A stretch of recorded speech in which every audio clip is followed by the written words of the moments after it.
It's already, so like I'm gonna frame it now. Yeah, right there is fine. Yeah, we're live, but That's cool. yeah, just check on your phone But yeah, or some device that it is okay. I'll try to do it on mine.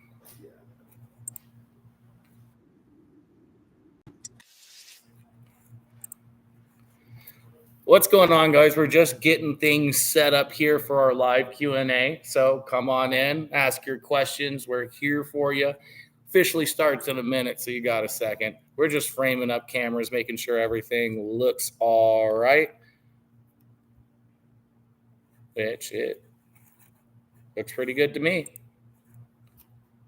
We'll go right there. And we are good. All right. So tomorrow we have our 6112 and 5160 install video for second and third gen Tacomas going live. This is probably going to be something you guys probably have seen. Years back, we lost our YouTube account. It got hacked. All our videos got deleted. We found this one after years, forgot to post it, so it's going back up. Oh, yeah, you can totally ask about the 6100s. You can ask about whatever the hell you want, brother. I'm here for you. Last week, for everybody who wasn't here, we talked about the 6112s and 6100s for third generation Tundra, so your 22 plus, and Sequoias as well. Those are a great set of shocks, and our review is live over on YouTube. So same thing. Today is technically about the third gen Tacoma 6112s and 5160s, but I'll answer whatever questions you guys got. So hit me with them, HNSN. Ready whenever you are. We had a really good time on those 6100s. They're surprisingly good. And I think it's going to be the right choice. Bilstein is going to be moving away from the 5160s we were talking about today and doing the 6100s instead, because pricing is the same pretty much. I mean, there's not an application to compare to, but in most cases, pricing is about the same. And you get a 2.6-inch body. Not only does it ride and perform better, it cools just as well or better, despite not having reservoirs. So it's a solid option. First question we got a couple days back was, are these going to be available for fourth gen 24 plus Tacomas? They're not currently available. They're in development, pretty much ready for production. I wouldn't be surprised if we saw something by the end of the year, because, well, the 5100s are ready and the 8112s are ready as well. So don't got to wait long for those. But in the meantime, there are 2.6-inch body non-reservoir options from brands like Dobinson's IMS are really good. Omi just came out with their MT64s, which are great as well. So if you don't want to wait a couple weeks or months, those are good options in the interim. Got any questions from the Instagram and TikTokers? Aiden says, do you think 8112s are worth the money? Yeah. Oh, yeah. A little insight. We just recently tested a Bronco that previously had Fox 3.0s, which are like $7,000. The Bilstein E112 DSA Plus for those are $5,700. They're more than other applications because they're coilover front and rear. And they absolutely dog walk the Fox 3.0s, which were more money. So not only are they worth the money, Bilstein could charge more and I would still buy them. They're also going to save you money over a lot of options, even slightly less money, because, at 25 to 40,000 miles, when a Fox Tinger Icon needs a rebuild, those will just be getting broken in. Can you achieve a true level with the 6112 and 5160s? On second and third gen Tacomas, yeah, you can actually lift the front high enough for it to be taller than the rear. On second gens, we're usually looking for around 2 to 2.2 inches of lift, which is the third or second from top settings. They go up to 2.5 on second gens. On third gens, they go up to 2 inches. We usually find those are level at 1.5 inches to 1 3/4 inches. Although they might have more than 2 inches, more than that in rake on paper, the stock rear leaf springs are such hot garbage that by the time you lift the front, the rear starts to sag. And so you only need that 1.5, 1 3/4, which those 6112s do 2 inches of lift in the front, so you're covered there. 5160 rear shocks don't change ride height at all because they're mounted independently of the springs, but you could really push those up to 2 as well if you wanted to, if you got a block out of leaf or an aftermarket leaf pack. But for leveling, the 6112s for the Tacomas got more than enough in them to get it level. Have had 3500 plus 2500 for the Tundra in the garage.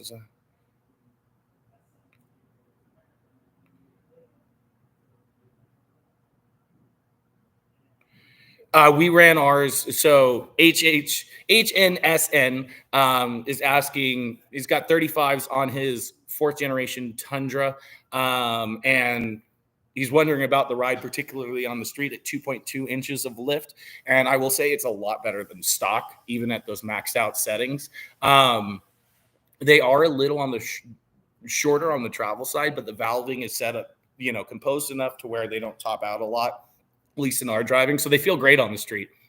Honestly, I don't know on the street you would feel much difference between the ride height settings. And at 2.2 inches of lift, it will be pretty much dead level. Should look pretty good. And if you want to kind of get an idea of how it's going to look, our Tundra is on the highest clip setting, that 2.2 or 2.3 inches of lift in the front, but it has 1.25 inches of lift in the rear. So ostensibly more lift in the rear than you're going to do to level it, but you can get an idea to see it doesn't look too jacked up or crazy with a 35-inch tire. 35s fill out the wheel well, so that helps a good bit. So yeah, it'll look good, it'll ride good, last a long time. I wouldn't be worried about running them at 2.2. Tyler on Insta asks, will they be making 6112 rears for the 4th gen Ram 1500? They might make a 6100 rear. If they get enough ass about it. They just released 8100 remote reservoir shocks. I think if they do make a 6100, it's going to be a ways out before that happens. So, it is possible if they get enough pull, which I think they have been on the Tundra stuff and the new Toyota stuff and the Broncos and the Rangers and all the stuff that's going to be coming out soon. Broncos are already out, but the Ranger stuff is coming out soon. So they very well might. It's all about the money, honey. And so, if they think they can sell them, they'll make them. It's not hard for them to develop. But in the interim, they do have 8100 smooth bodies, which is just a 6100 with a reservoir. Going back to HNSN, appreciate it, was going to throw in a 1.25 inch rear spring for the rake. So, yeah, we're at 2.2 in the front and 1.25 in the back. If you watch, if you look at all the stuff of our Tundra, yours will look exactly like ours looks. The only difference is I think we have a plus 22 offset instead of plus 25, but same. All right, we got one on TikTok, 5.0 Uriel. I'm debating on King 2.5 or Fox for just daily driving. What do you recommend, F-150? I could have guessed it was an F-150 with the name. Just for daily driving, if you're not going off-road, brother, don't. Just get some iBox Stage 2 kit and forget about it. Ostensibly, the Kings or the Foxes aren't going to feel 3 times the price better on the street, and you're just going to be spending a ton of more time servicing than you need to. If I had to, if you're stuck on those 2 options and you're in 2.5 to 2.5, the King will be more comfortable, but if you're a stickler for handling or have load to worry about, the Fox ends up being better because they have independent low speed and high speed compression. Although the base valving is definitely stiffer. If you're a big stickler for handling, you'll ultimately be able to set them up for more comfort with more handling, although you could get a King to be softer overall. So I think the handling front is probably the big deciding factor, handling or load. Basically the same thing with the low speed compression adjuster. So yeah, it depends on how you're using it, or it depends on your preferences. Where you like tight handling, or you can your priority is comfort. If your priority is comfort, go King. If your priority is handling or load stability, go Fox. But ultimately, if it's a daily driver and you're driving on the street, my choice would probably be neither. Get like an iBox. Maybe if you want to spend some more money for some more comfort, get a Dobinson's MRR because they can be tuned pretty well to be pretty comfortable. But those are more high performance off-road oriented option, require the maintenance according with that, and are tuned for that kind of use. So something like the iBox is probably going to be a better use of your money and a lot of money saved. Easy on YouTube was wondering, why do you think Bilstein doesn't offer a heavy load spec for tacos like they do for 4Runners?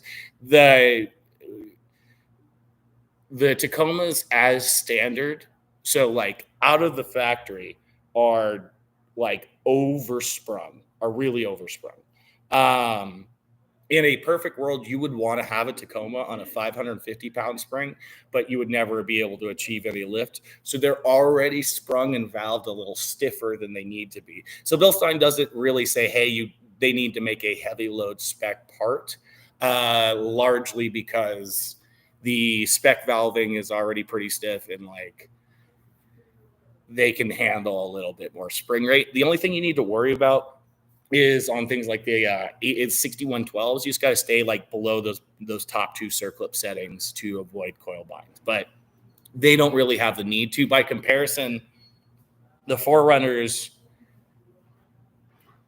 from the factory and as standard are a little bit more undersprung, and so they need that different valving. They also have a much greater range of adjustment. The Forerunner stuff goes from like 1 to 3 instead of 0 to 2. Or a higher range of adjustment. So they have to be more cognizant of spring force and stuff like that.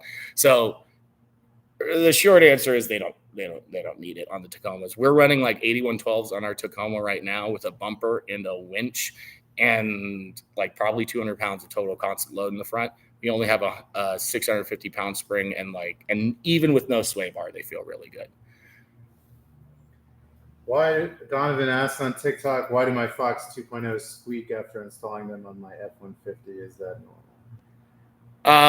It's not abnormal, but it's not necessarily right. So, something that happens on the F-150s and the GMs is sometimes the bar pin's a little off. It's not centered left to right all the way where it's supposed to be. So if it's not like in its perfect spot, it's going to squeak.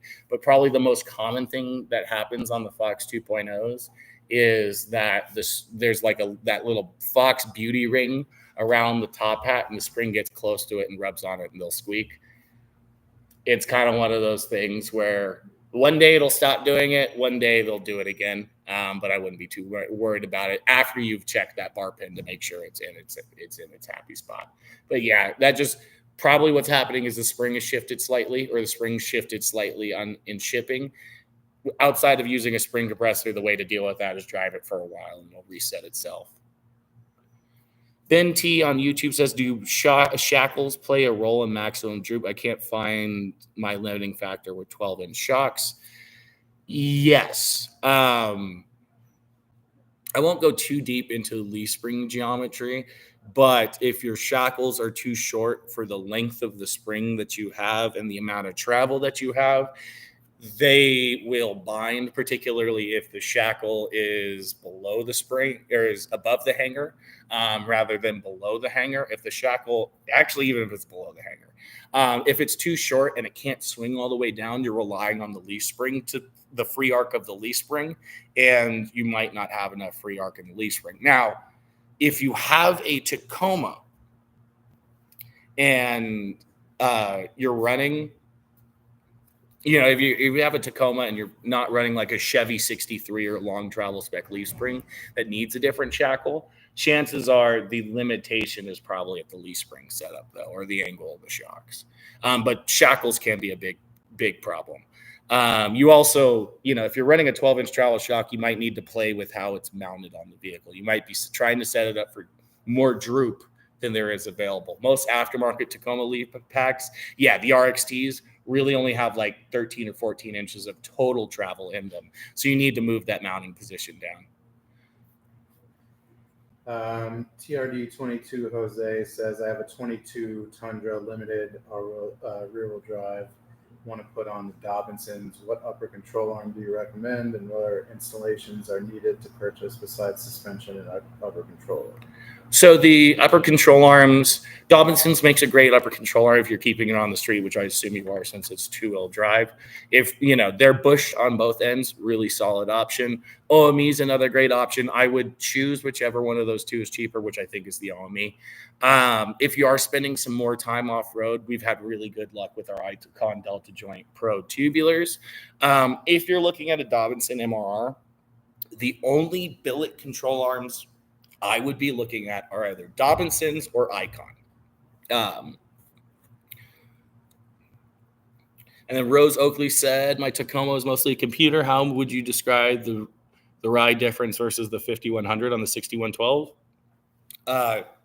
So being such a small body, particularly in the front, with independent suspension and stuff like that, not only is there more load on the front end, the shock is less efficient because of the suspension design. This means the little 46 millimeter of the piston, 46 millimeter piston of the 5100 has to be valved really stiff. They got to restrict a lot of oil flow through the piston to give you any semblance of support. Because of this, they can be like kind of really harsh over smaller bumps at lower speeds and still easy to overwhelm over the bigger stuff. The bigger piston of the 6112 means there's more damping force potential. Shocks are a hydraulic system. The bigger the surface area of the piston and the greater the oil volume it's moving, the more it can damp the motions of the suspension. And so they don't have to restrict as much flow through the piston, which means you not only get more big bump support, better handling, everything like that, you also have far superior small bump sensitivity. So like if you're considering the 6112s, don't even think about the 5100s in the front, because chances are you'll be buying the 6112s anyway. Did you throw in an adjustable panhard or relocation kit for the rear panhard with the 1.25" spring on our 4th gen Tundra? Nope. It's where it was as it was. The axle is pretty much center. If we took measurements, it might be like a 1/16 of an inch off, but track bar angle is super flat and it doesn't do any weird track bar angle things. So 1.25" seems to be fine. I bet after that 1.5 inch lift mark, you start kind of looking into some other options. We had a 4th gen Tundra or 3rd gen Tundra in with Dobinson MRRs and did a little bit more lift. I drove it. It didn't do any weird track bar stuff, but at 2 inches of lift, but it also had a very, very, very, very, very good set of shocks, which could be hiding some of those unwanted motions, especially because they're rebound adjustable. So probably 1.25" you're fine. 1.5" it probably starts to get a little dicey. Kata0323 on TikTok says, do we service Dobinson MRR suspension? Yeah, we do. I think we got an opened up one around here somewhere.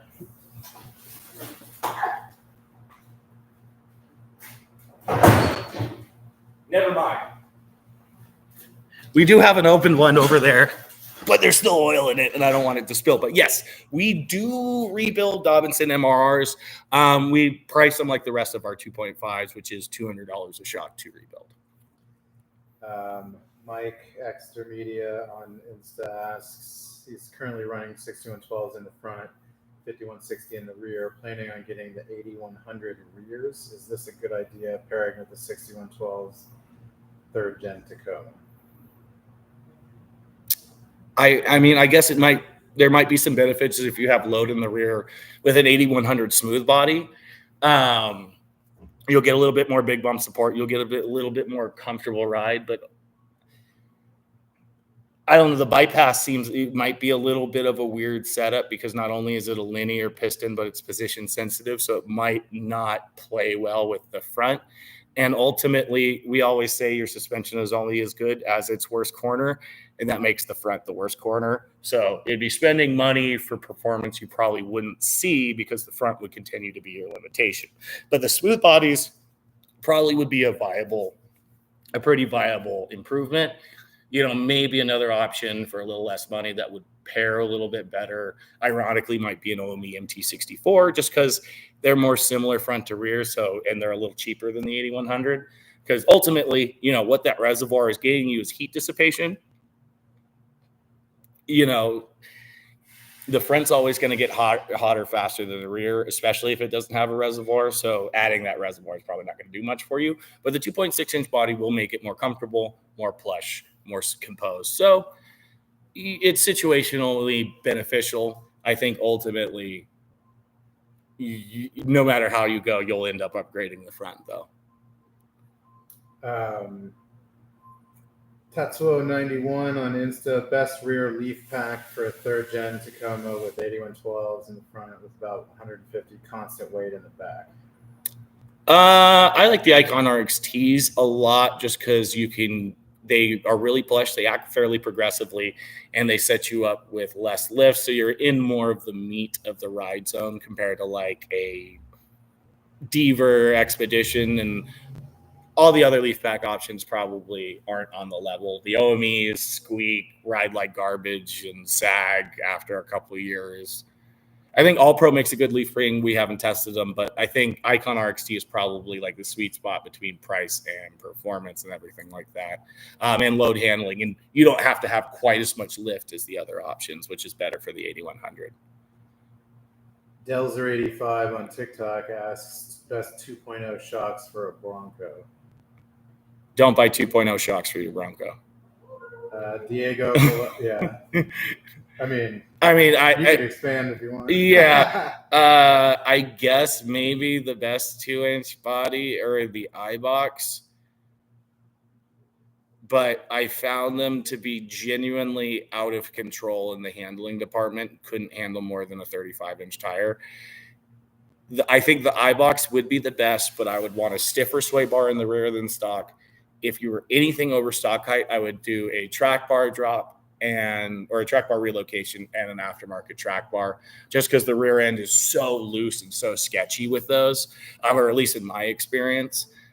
At which point you could just get something like the Dobinson IMS, which is like a 2.2-inch body, or a lot of other 2.5-inch body options that will be more comfortable and more composed. Like the Icon 2.5 EXPs were amazing, and only slightly more money, and probably would cost you less money once you can't factor all the things you need to make the iBox work as well in the rear. So it's not that like I'm anti 2.0 shocks. It's just I haven't found a 2.0 that I necessarily liked on the Broncos, if we're being honest.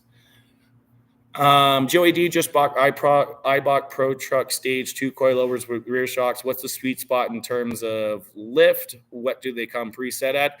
It depends on application. If we're talking Tacoma, I would run them at on third gens I would run them at 1 to 2 inches of lift on second and third gen Tacomas. I might, you can kind of push it up to 2.5 on second gens, but they ride their best at under 2 inches of lift on both models. Ultimately, if it's a third gen, I would just bolt them on how they are out of the box. For everybody else, most coilovers are preset to what the manufacturer thinks is the ideal lift height. We usually agree with them because they made it, they know what they're doing. So 9 times out of 10, if you have the application that the shocks are meant for, so like if you have a Tacoma, it's a 4-door V6 4-wheel drive, just bolt them on as is. In most cases, most coilovers, as is, out of the box is where they're the happiest. Best setup for a 2025 regular cab F-150 daily and sand dunes high-speed budget around 4K. Bilstein 8112s and 8100s. Diego says, what do we think about Radflow? We love Radflow. We just added them on, and we actually have a set of their new 2.0s for, what is that, 6th generation 4Runners, new 4Runners coming in for our little 4Runner. Should be shipping this week, so we'll be testing those in the next couple of weeks. Really like them. Dual speed compression adjustability. Their DRT internal bypass design is great, and they have a lot of flexibility for custom stuff. In every Radflow vehicle I've been in, the off-the-shelf tuning is surprisingly good.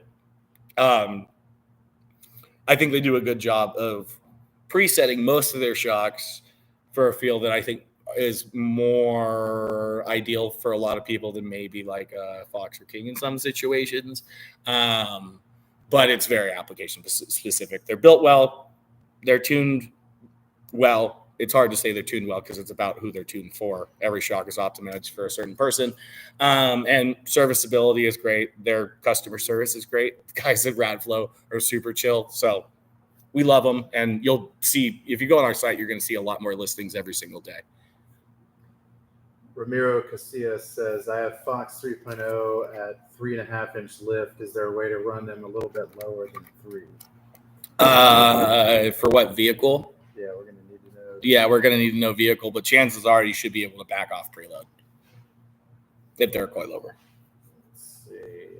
Any thoughts on new 3rd-gen Frontier, Dylan? They're great. They're a redesigned 2nd-gen Frontier. As far as suspension is concerned, they're ostensibly identical to the 2nd-gen Frontiers. They just run a little bit longer travel rear shock. My advice for everybody who has a 2nd-gen plus Nissan Frontier, Pathfinder, Xterra, you name it, spend as little money as you can before you Titan swap it. Brandon behind the camera has a Titan swap Xterra, and I think he can probably speak to this as well. I've been in a couple different Frontiers Xterras with like Baller, Fox, King shocks, whatever. And none of them have felt as good as his Xterra with a Titan swap and Bilstein 5100s. Their real limitation is they're just really limited on suspension travel in the front, and the front design doesn't really allow you to add more travel without cutting like the coil bucket and stuff like that. And ultimately spring geometry gets to be a real problem where like you can either have, you basically would need a different spring for every ride height for it to ride decent with the way the spring geometry works out. So my advice is spend as little as you can until you can Titan swap it, at which point they're fucking sweet, dude.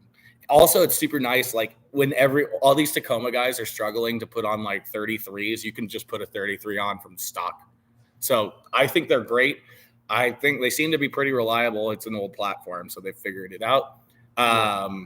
Just Titan swap it. That's it. Can confirm. Yeah, anything more than super low speed fire road, like if you like to boogie down at all, it's definitely worth it to do the Titan swap. Even if you don't, like, even if you're just cruising down a fire road. Yeah.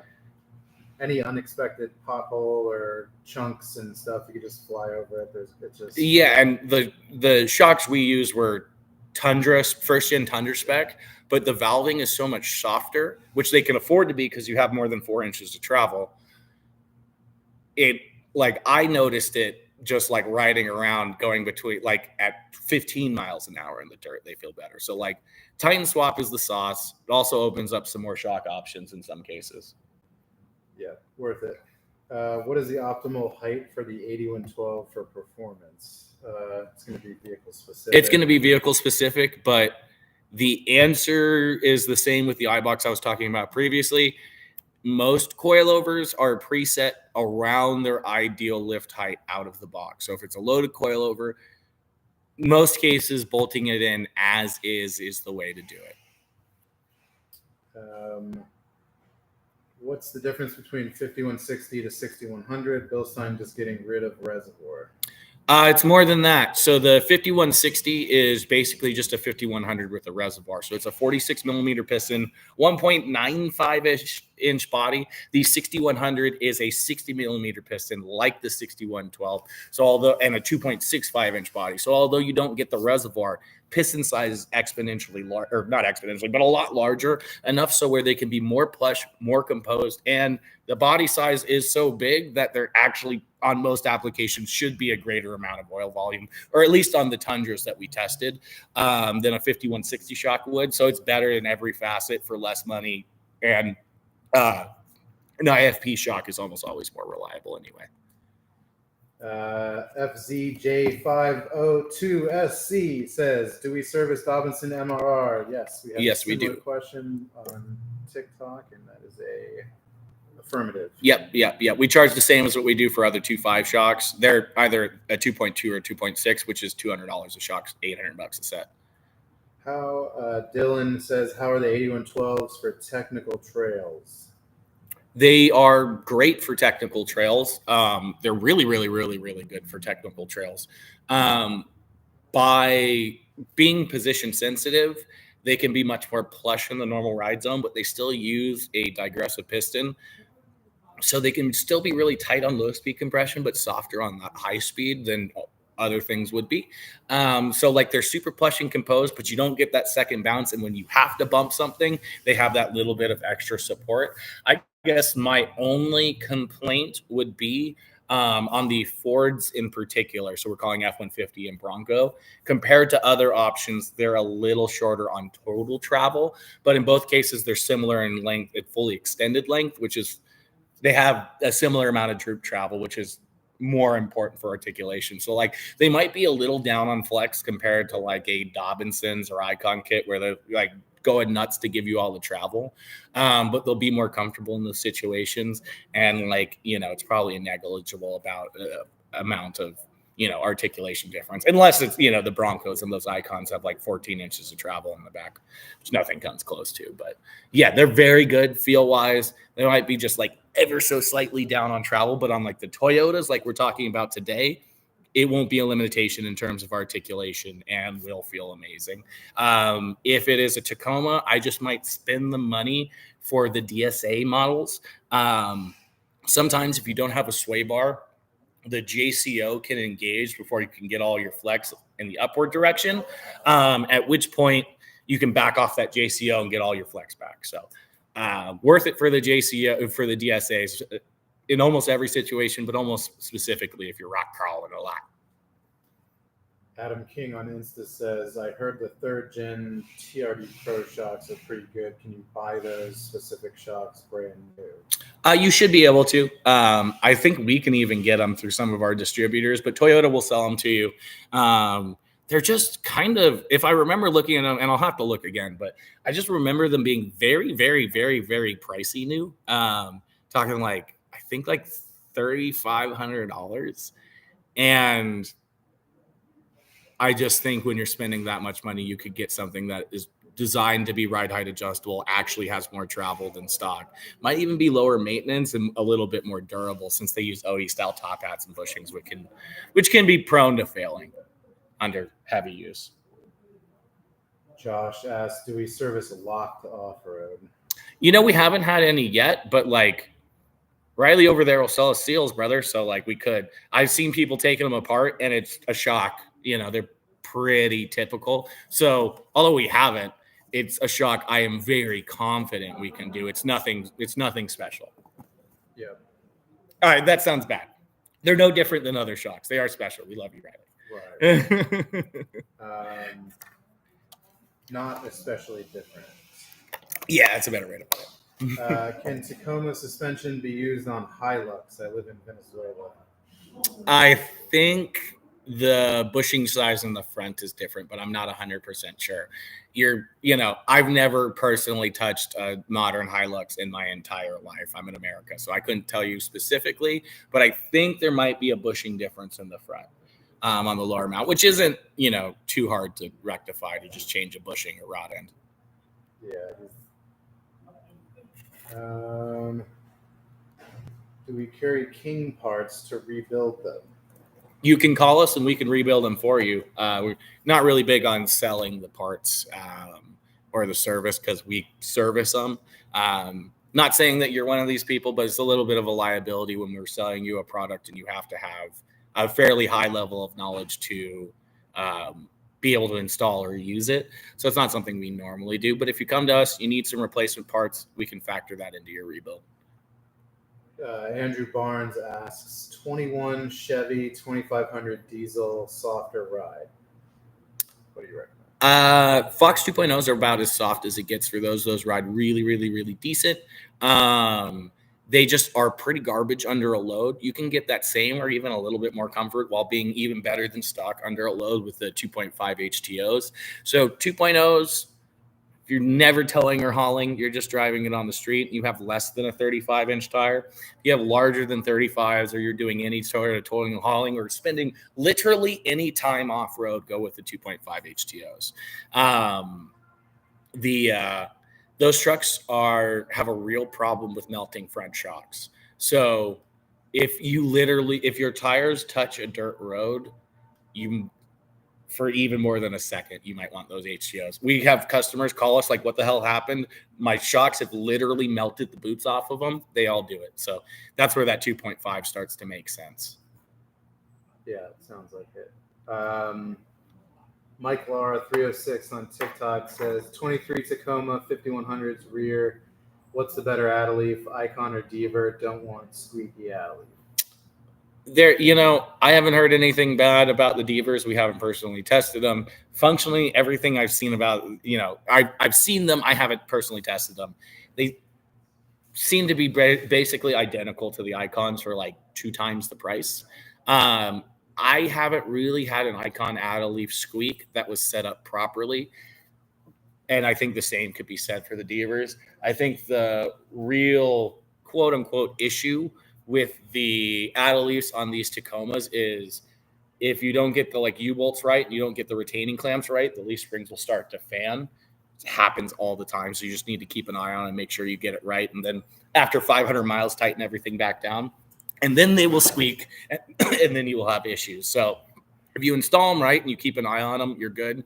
Install and make sure everything is dialed in exactly where it's supposed to be. Everything will kind of pop into place. And then, after 500 miles, do a nut and bolt check, make sure everything is still where it's supposed to be. And then, every 2 years or so, just keep an eye on them. User Anonymous 782. Are you a bot?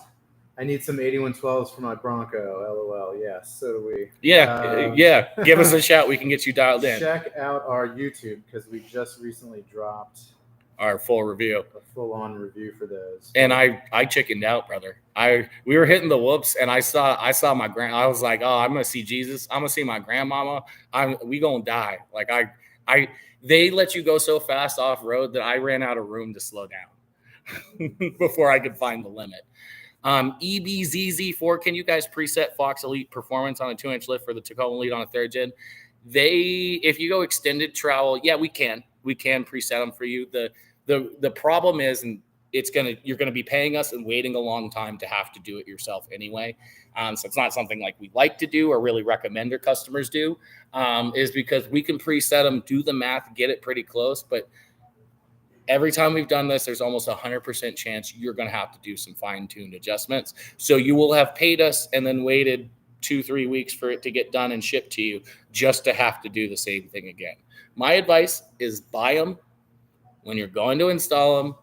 We'll help you get the preload set. And if you have, give us a call. We'll help walk you through the preload, and that will be a much better use of your time and money because we're going to charge you like $50. You're going to wait a bunch of time to still have to do it yourself. He replies back, how do they compare to the Kings? Well, we will answer you, but you should definitely watch the YouTube video. The Kings don't even compare. It's not even, we're talking about completely different leagues here. The Bilsteins are more comfortable. They're more stable. They're more adjustable. I would say if we haven't had the Kings out in the same section that we test on now, but I've had enough time on Kings. I've had enough time on Broncos, and I've had enough time with both of our test locations to know that if we ended up hitting like 65 and not finding the limit of the 8112s, I would probably say 55 would be the hard limit of the Kings. So like 65 plus versus 55 hard limit plus better handling, better comfort, and they will last literally like 2 to 3 times as long. We have people on their like 3rd set of bearings and haven't had to change the seals, which is saying a lot. Do we recommend, let's see, King Leroy, drive a 4Runner TRD Pro with 70,000 miles, looking to upgrade from the Fox. Do you recommend Fox 2.0 Performance Elite or King 2.5s? Both, if we're being honest, aren't going to be as comfortable as your factory suspension. If you are looking at that price point,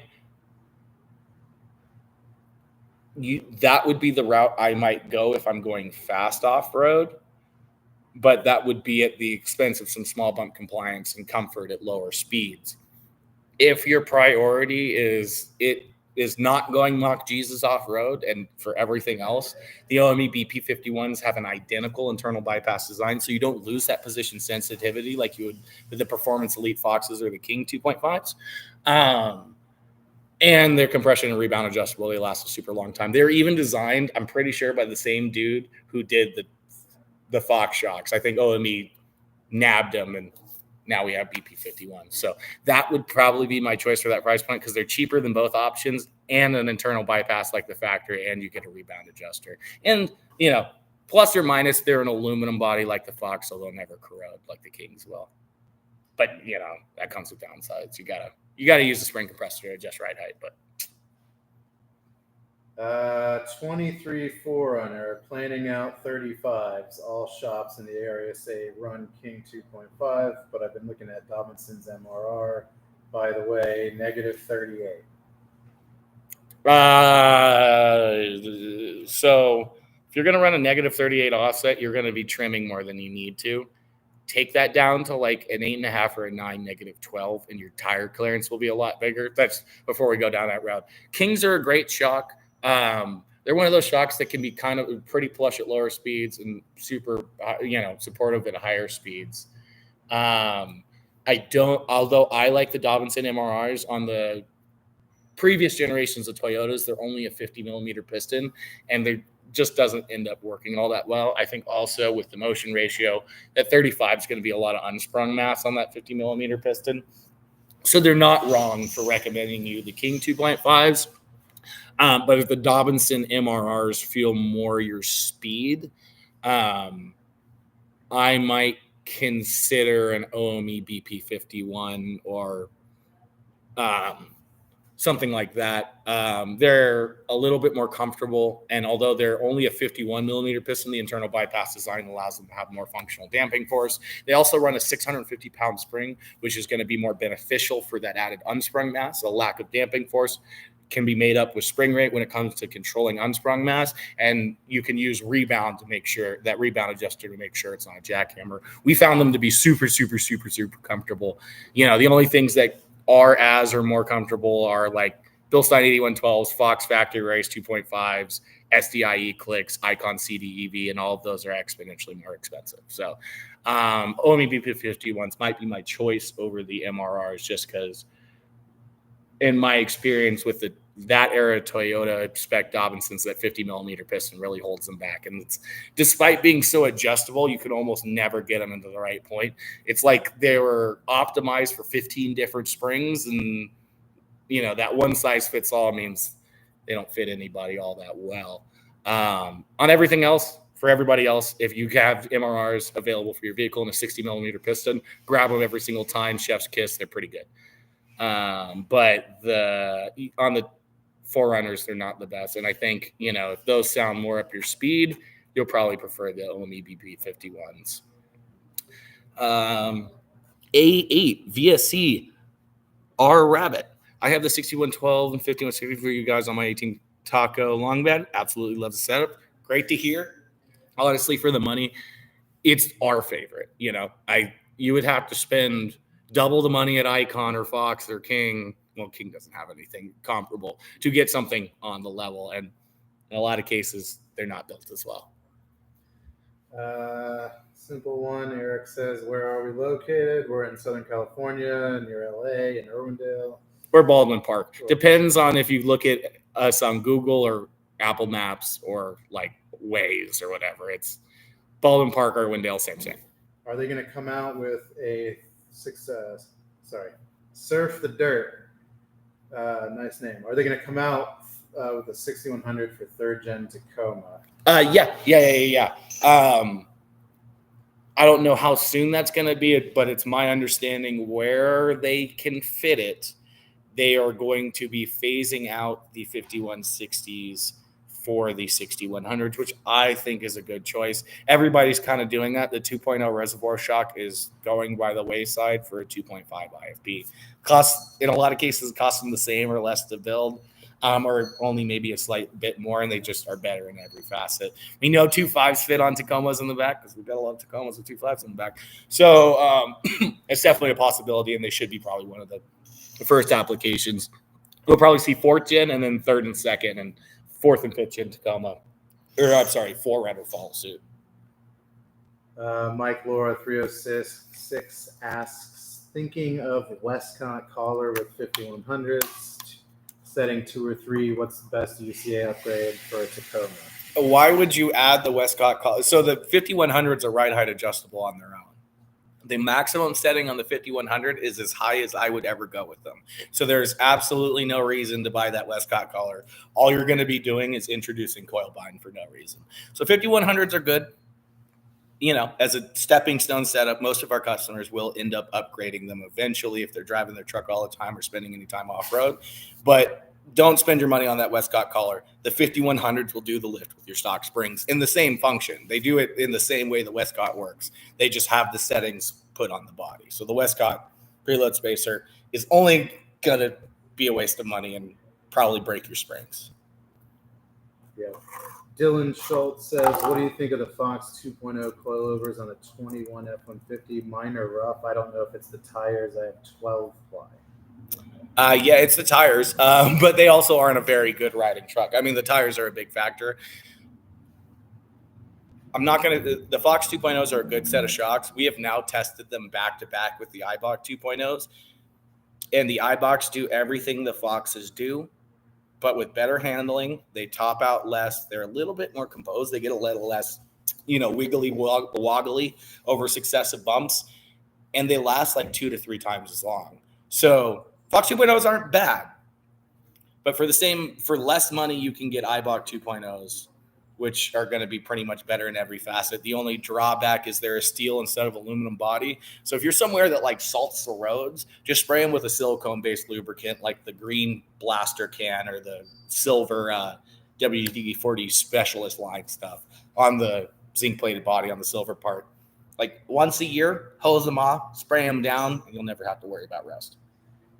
And then he asks if you can adjust the 2.0 coilovers. You can't with the Fox. So you to adjust a Fox 2.0 coilover has to go on a spring compressor, and you basically have to compress the spring until there's no load on the lock collars, and then you can adjust it by hand.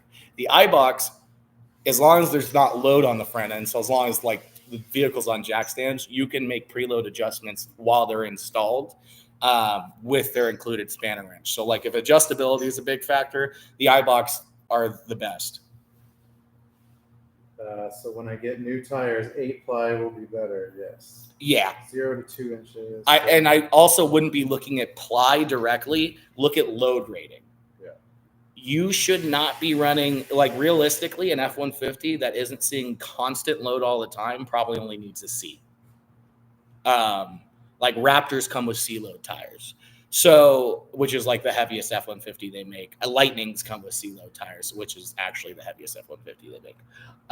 So C is good. If you have a lot of load to worry about, maybe go to a D, but don't get too caught up in the ply of the tire. Look at the load rating. He says mine is 0 to 2 inches, so what do you adjust?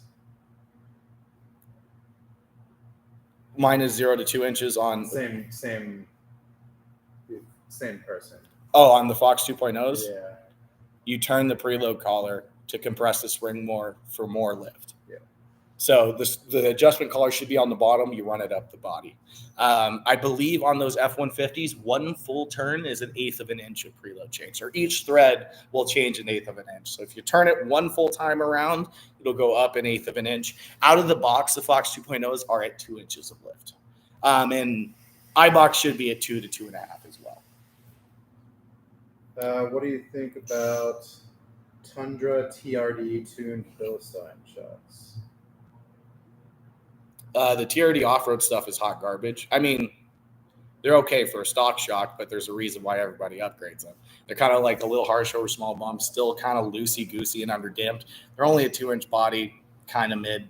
As far as stock suspensions go, they're really not bad, but like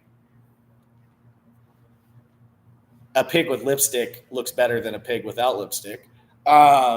So yeah, they're not bad. They last a long time. Now the old TRD Pro Bilsteins, which were a 6112 with a reservoir and basically like an 8100 smooth body in the back, were great. But the like TRD off-road stuff is something you'll want to upgrade. All right.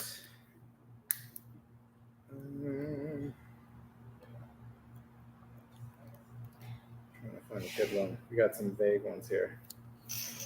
Yeah. So if you guys are coming with questions, just add some specificity, like what vehicle you're talking about. Now, I know this is supposed to be about second and third gen Tacomas. We got a lot of people talking about other vehicles that they have. So just make sure you're letting us know exactly what you have or exactly what products you have questions about or what your questions is. Otherwise, we're like, well, it depends, brother. Take the depends away from us. I don't need diapers. What's the ride like for 6112 on top settings Tacoma?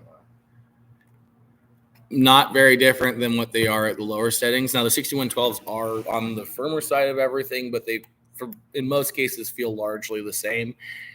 Bilstein does a really good job of setting up their coilovers so that spring force, real-world spring force, doesn't really change all that much between their preload settings. Everybody likes to talk about how a linear coil actually acts at, adds spring rate at a linear rate. up through, an effective preload range, and that's not always the case. A lot of times it's kind of flat and then jumps at a certain preload value and then levels off. So they feel really good. The only thing that like you might notice, particularly off-road, is you are changing the travel split. So the higher you are up in the travel, or the higher you are in lift, the more upward travel you have at the expense of downward travel. Travel range is staying the same. So if, let's say you have 8 inches of total travel. At stock height, it's 4 up, 4 down. You go up 2 inches. Now it's 6 up, 2 down. As you start to lose droop travel, you will notice it tops out a little bit more. It might be a little bit more harsh on rebound. But again, Bilstein's very conservative, so you don't really notice that super heavily on the 6112s at the top settings. So I wouldn't be too worried about it. The one thing you can do to mitigate a lot of those issues is lifting the rear as well, so you keep more load on the nose. Will make it top out less and generally work better. You need to lift the rear of these Tacomas, or most modern trucks with independent suspension in the front and a solid axle in the rear, just because the front will inherently have more bump travel than the back. So you hit a bump, it won't bottom out in the front, and then the rear will bottom out, and you'll just go wee. So to avoid that wee buck, it helps to have some lift in the back. Let's see. Running King 2.5s on my 2016 Tundra, wanting to go Boston, Bilstein, I assume, 8112 front and back with piggybacks. Which saver package is best to suit? Empty bed most of the time. Typos. Yeah, so if you're going from a King 2.5 setup, there's only, an 8112 is an 8112, an 8112 DSA is an 8112 DSA. If you could swing the DSA in the front, do it. It's worth every penny. The adjustability really works. They have a larger range of adjustment than like any other coilover, which really helps and really means 95% of people with the 8112s, like 99.9% of people who buy 8112s will never need a revalve. The typo was Deaver. Which Deaver package is best? Oh, which Deaver package is best? If you're not for that setup. Yeah, if you don't have any load to worry about, go with the J66. 1-inch progressive. Do you recommend shims for second-gen Tundra on Fox 2.5 or adjust collar preload to adjust height? I wouldn't really put a spacer on top. So I'll back up. If they are an extended travel coilover, so requires aftermarket upper control arm, I wouldn't put a spacer on the top because you are getting pretty close to CV bind. They're, about as long as they should be. I wouldn't really run a spacer on that, especially with how loose the bushings on the diff are. Things move around, which can mean, although they don't bind in a perfect world, might bind in the real world. I think, but okay. So if they're not extended travel, call us. We'll remove the travel letting spacers, get some upper control arms, and you can add preload up to 3 inches of lift, which is as much lift as you should ever run on a second gen. So no, don't use spacers. If you have an extended travel coilover, add preload to 3 inches of lift. And if you are offsetting lead, preload is the best way to do it. Don't use spacers if you can avoid it. If you don't have the extended travel coilovers, technically you might be able to run a spacer, but just call us. We'll rebuild your shocks, remove the travel letting spacer, and you'll be able to go up to that 3 inches. And like I said, don't use spacers to offset lean if you have preload adjustment. If I have, this guy's got several posts, but if I have the TRD tuned Bilstein shocks in my 22 Tundra with TRD axles and Westcott level kit, what should I upgrade my shocks to? Hold on a second. Did you say it was a TRD Pro or TRD Off-Road? He just says TRD tuned Bilstein shock. TRD tuned Bilstein. So it's an off-road. It's an off-road, not a pro. Literally anything will perform better than the Westcott setup just because those things top out so bad. What is the right choice for you depends on how you're using it. Give the team a shout directly with like a full breakdown of how you're using the vehicle, and we can give you a good recommendation. But the short answer is basically everything but a Rancho is going to feel better. Right. It's a capstone, he says. Yeah. All of that still applies. Yeah, so Bilstein King or Old Man Emu for 4th gen Tacoma. This is the same thing. Really need to know how you're using it and your goals. And really, there isn't a shock for all 3 brands that is currently in production that really that is comparable, even in price, let alone performance. Their model lines don't really line up directly. When available, the 8112s are going to be the best thing out there. But that doesn't mean, a King 2.5 might be better for your budget and get you as much performance as you want. You might want to own a BP51 because you want the comfort. You're not going fast. Maybe an MT64 might be a good option in the middle of the road, or maybe your money means you can only get a 6112 and 6100. So give the team a shout directly. There are still options. Bilstein only has 5100s right now, so you're going to have to wait to get everything else. But it ultimately depends on how you're using it and your goals. The ultimate shock is going to be that 8112 and 8100. They're not going to be out until the end of the year. Probably the most comfortable option for low-speed wheeling, OME BP51s. If you want something that is lesser priced but still lets you go fast off-road, King 2.5s. And, from there, it just kind of budget starts to determine things as well. Homebody Anon, did you just eat a booger? I don't think so. You're probably watching me lick my fingers and then twirl my mustache. I didn't put any mustache wax in today, so she's hurting. She's struggling. Seaburn says, how much do ranch hand style bumpers affect coilover level kits? Significantly. Well, it does because you are now adding constant load. So you are not going to get the total adjustment range out of the coilover. Additionally, with that additional constant load, you want to make sure you have something valved that can not only handle the weight, but handle the extra spring rate you might need to offset that bumper. So it is a really big factor. And one of the many things we ask when we're talking about a coilover lift system, do you have additional constant load up front?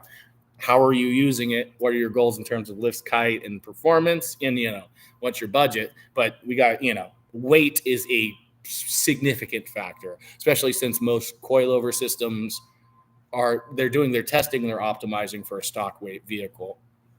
All right. 2016 Silverado, another what are the best shocks?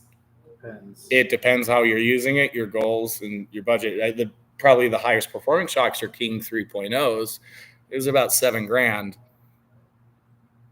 and optimized for high-speed off-road use. But like we've been telling everybody else, let the team know directly how you're using it, your goals, your budget, and, what you want out of the suspension upgrade, and we can steer you in the right direction. There's no best suspension system out there in 95% of cases, but there is going to be a best option for you.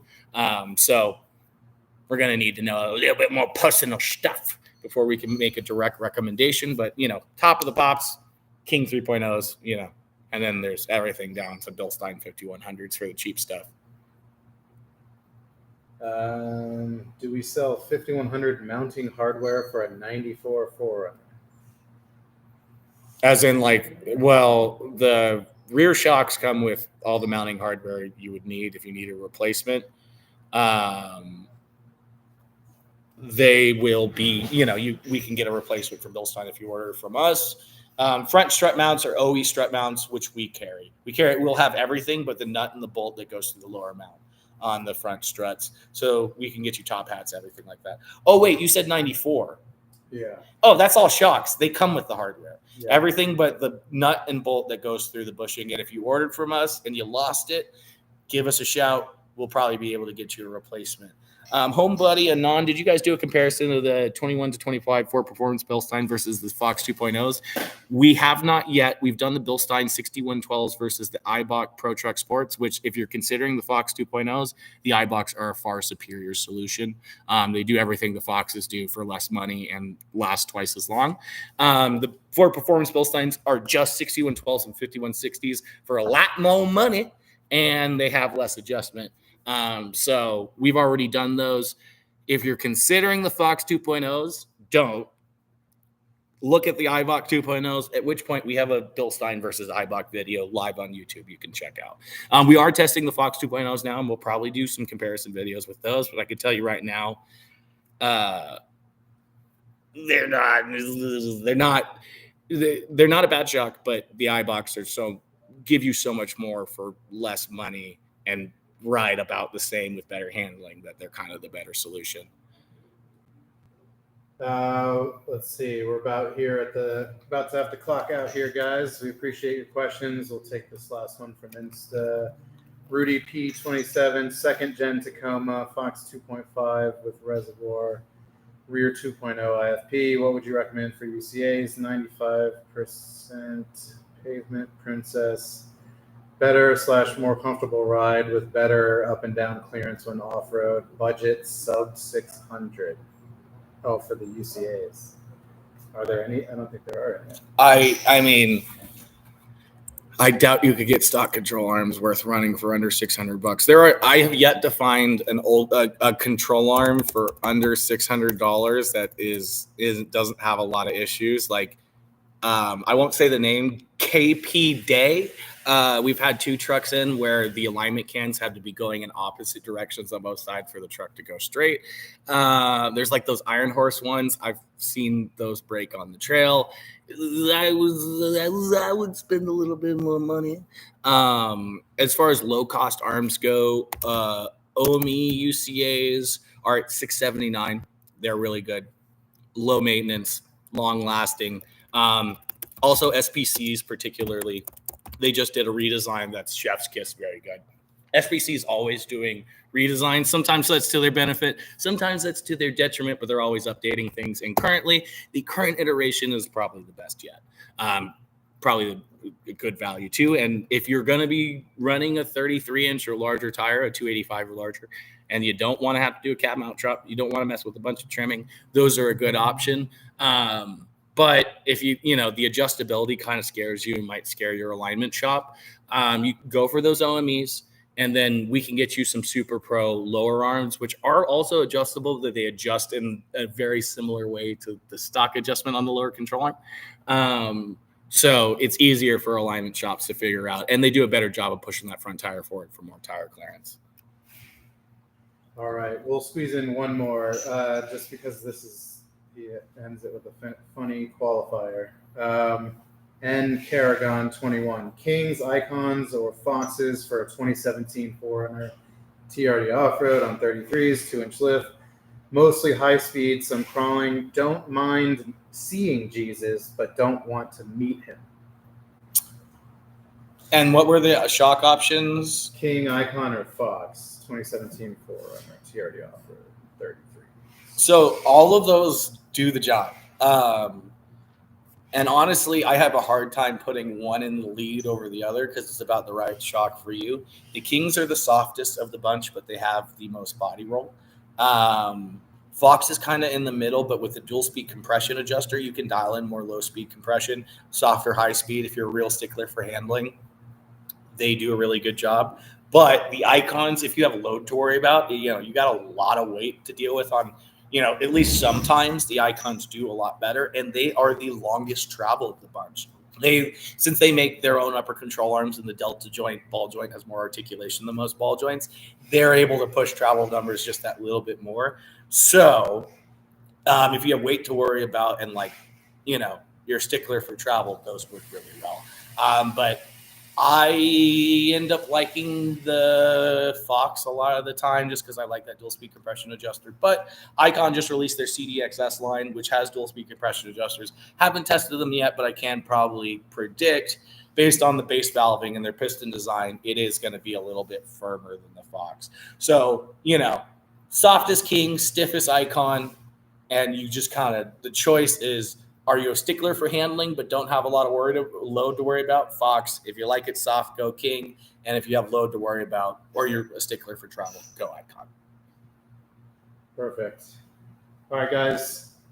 That's it for this week. We appreciate all the questions. If we happen to not have gotten to you, don't hesitate to send us a DM or hit us up on shocksurplus.com. Yep.